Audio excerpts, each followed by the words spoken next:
日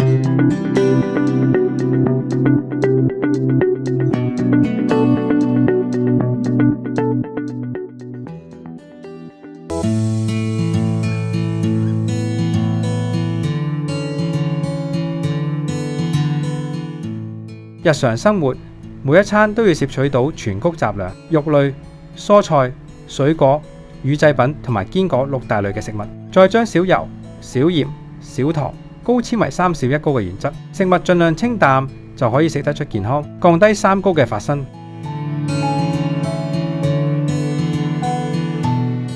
吸煙所產生嘅尼古丁、一氧化碳、焦油等有害物質會對血管進行破壞。如果要擺脫三高對身體健康嘅威脅，就一定要遠離吸煙。定期量血壓、血糖同埋血脂，更好數值嘅變化係為咗守護健康嘅好方法。成年人應該每年都要檢查一次，可以幫助自己了解健康嘅情況，及早發現疾病同埋接受治療。最後有病最好梗係睇醫生啦。